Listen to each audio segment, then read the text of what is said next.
Župan občine Brežice Ivan Molan je s predsednikom krajevne skupnosti Cerklje ob Krki Damjanom Kodričem in predstavniki izvajalca podjetja Rafael Sevnica ter sodelavci prisostvoval tehničnemu prevzemu novega lesenega mostu na Borštu in prenovljenega odseka ceste. Predsednik krajevne skupnosti Cerklje ob Krki Damjan Kodrič.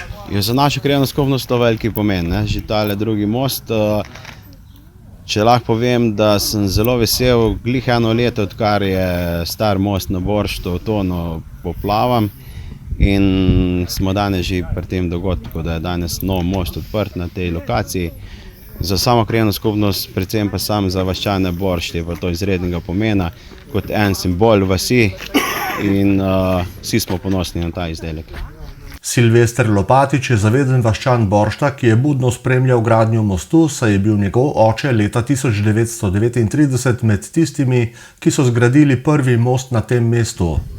Tale most je že četrti po vrsti, pač žal tako je bilo, ker niso bili vsi pravilno grajeni. Mislim, da je pravilno zgrajen in je tudi tako ponos kraju, glede na to, da je lesen most, ki se pač vklaplja v tole pokrajino in bi rekel nam vaščanom ogromno pomeni. Ogromno pomeni našim prednikom, takrat, ko so imeli vinograde, gozdove in tako da je bilo. Zdaj pa imamo, da se pa z avtomobili vozimo čez, tako da je v bistvu smo ga zelo pogrešali en let, ko smo bili brez njega, tako da zdaj je pa prav fajn, ljudje so zadovoljni, zelo veseli, da od tega prišlo, komaj so čakali vsi semi, z vozičke se že sprehajajo, otroškimi, pa tako mlade mamice. Tako je pač, kaj če reči drugega, mislim, tako je aktualen je, sploh polet pa še toliko bolj aktualen, ker pač tukaj je kopališče, se kopamo, eni skačejo, eni smo skakali včasih, tako da je v glavnem je to, bi rekel, en velika pridobitev za kraj in mislimo, da bo to čim dlje časa zdržal. Župan Ivan Molan. Vemo, da so bile prizadevanja tu že kar veliko časa, zato smo seveda intenzivno v prejšnjih letih naredili dokumentacijo.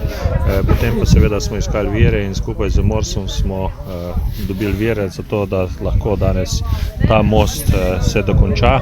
Vrednost mosta je 1 250 000, od tega je 700 000 evrov sofinanciranje od MORS-a.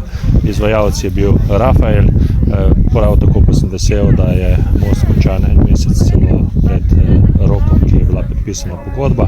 Treba pa povedati, da seveda kljub temu, da ta most ni spomeniško zaščiten, smo v občini Brežice se odločili, da ga bomo naredili takšen, kot je bil prej, kar pomeni, da paše v arhitekturno dediščino tega kraja. Seveda treba povedati, da smo pa vseeno šli v določene spremembe. To gre predvsem za to, da se je nosilnost povečala, kajti tu gre za kombinacijo lesa z prečnimi nosilci železnimi, prav tako pa so same konice lesene pojačene z železom, kar pomeni seveda, da so se bistveno lažje pilotirali in pa bolj trajno. Smo pa skrbeli tudi za to, da se razpon med stebri razširil, predvsem zaradi tega, da se plavje ne bo toliko zadrževalo in pa v bistvu nad gladino se je povišal za pol metra, predvsem zaradi pretokov. Jaz sem prepričan, da je ta most res dolgoročno kvalitetno narejen in da bo res tudi v ponos kraja in občine.